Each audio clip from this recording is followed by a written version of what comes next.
बचपन का वो गांव जाते वक्त ट्रेन का सफर तो आप सभी को याद ही होगा।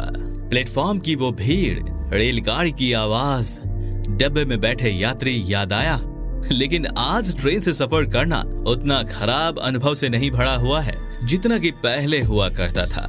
कहना गलत नहीं होगा कि पिछले 8 सालों में नरेंद्र मोदी जी की सरकार ने जो कुछ भी किया वो भारतीय रेलवेज में इससे पहले कभी नहीं हुआ था। आज के इस वीडियो में हम आपको बताएंगे कि आखिर कैसे मोदी सरकार ने बीते 8 सालों में रेलवेज की काया पलट कर दी है। तो चलिए बिना कोई और देरी किए शुरू करते हैं आज का वीडियो। लेकिन उससे पहले चैनल को सब्सक्राइब अवश्य करें। किसी भी देश का विकास कई चीजों पर निर्भर करता है। उसके एक एक नागरिक से लेकर सड़कें, ट्रेन, प्लेन, बाजार आदि से होने वाली इनकम भी विकास में बहुत बड़ा योगदान देती है। और जब बात आती है भारत जैसे बड़ी आबादी वाले देश की, तो ये और भी ज्यादा जरूरी हो जाता है। ये जानकर आपके होश उड़ जाएंगे कि भारतीय रेल में रोजाना ऑस्ट्रेलिया की पूरी आबादी के बराबर यानी लगभग 2 करोड़ 30 लाख से ज्यादा यात्री सफर करते हैं। भारतीय रेल 7,172 से अधिक स्टेशनों को जोड़ते हुए प्रतिदिन 12,617 गाड़ियों में 2 करोड़ 30 लाख से ज्यादा यात्रियों को उनके स्थान तक पहुंचाती है। और ना जाने कितनी हजार मालगाड़ियां प्रतिदिन लगभग 30 लाख टन माल ढोती हैं। ये सभी भारत के विकास में बहुत बड़ा योगदान है। लेकिन ट्रेन और प्लेटफॉर्म की हालत आज से 8 साल पहले काफी बेकार थी, जहाँ हर जगह गंदगी देखने को मिलती थी। यहाँ तक कि ट्रेन के अंदर भी गंदगी की वजह से परेशान लोगों ने ट्रेन से आना जाना कम कर दिया था।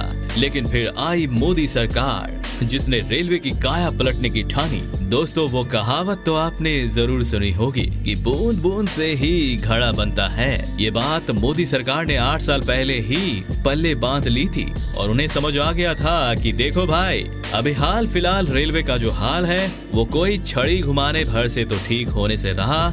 इसके लिए लगातार काम करना होगा, वो भी पूरी लगन और निष्ठा के साथ। सबसे पहले रेलवे को साफ सुथरा बनाने का प्लान तैयार किया गया और इसी के चलते कई योजनाएं शुरू की गयी। यात्रियों के सफर में अगर कोई दिक्कत परेशानी आए तो उसके लिए अलग से 2 हेल्पलाइन नंबर भी शुरू किए गए, जो कि 138 और 182 हैं। इसके अलावा मोदी सरकार ने नैरो गेज को ब्रॉड गेज में बदला।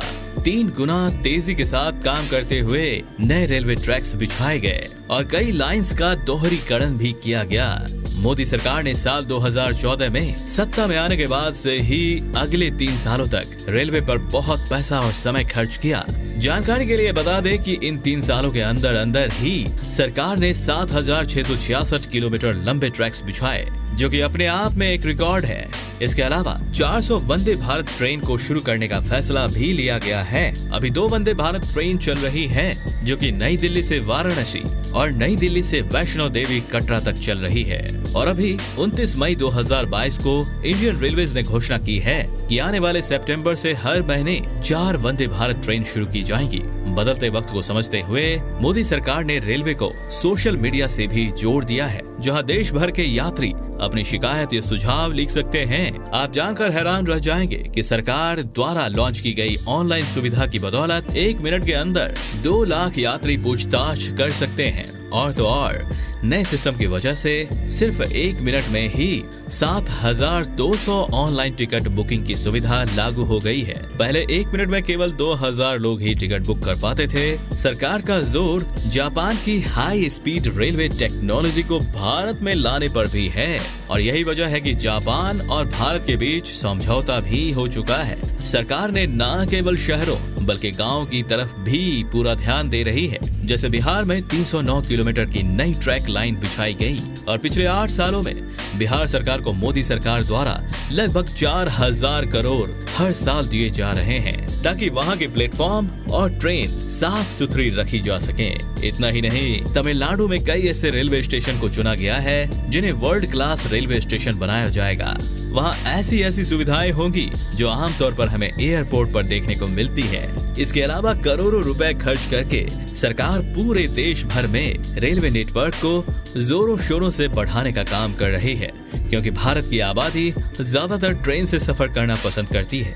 इसलिए फर्स्ट क्लास जैसे डब्बों को और भी सुविधाएं दी जा रही हैं। बूढ़ों और महिलाओं के लिए रिजर्वेशन सीट के नंबर भी दिए जा रहे हैं।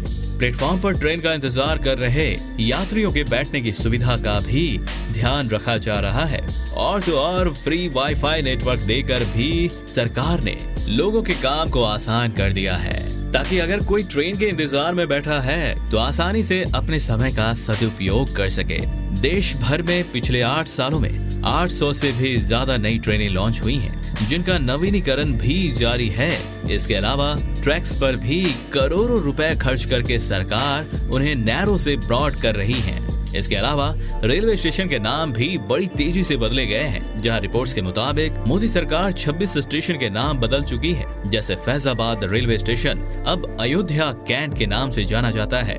इलाहाबाद जंक्शन को अब Prayagraj junction, Jhansi railway station को वीरांगना लक्ष्मीबाई रेलवे स्टेशन का नया नाम दिया गया है। और ये लिस्ट आगे भी लंबी है, आप चाहे तो गूगल पर इसे चेक कर सकते हैं। तो मोदी सरकार ने एक और बड़ा कदम उठाते हुए महिलाओं को एक और सौगात दी है।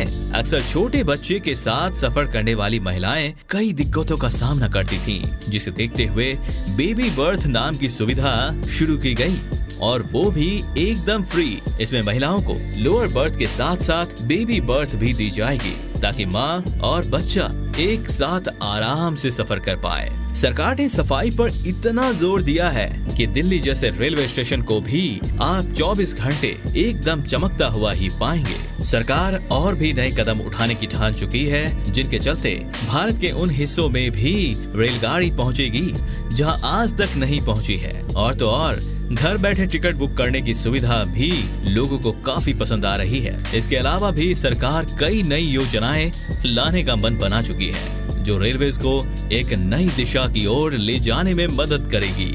तो दोस्तों, ये थी आज की वीडियो। इसके साथ ये वीडियो समाप्त होता है। उम्मीद करते हैं कि आपको ये जरूर पसंद आया होगा। हम मिलेंगे आपसे अगले वीडियो में एक और जानकारी भरे वीडियो के साथ। लेकिन जाने से पहले हमारे चैनल को सब्सक्राइब करना बिल्कुल भी ना भूलें।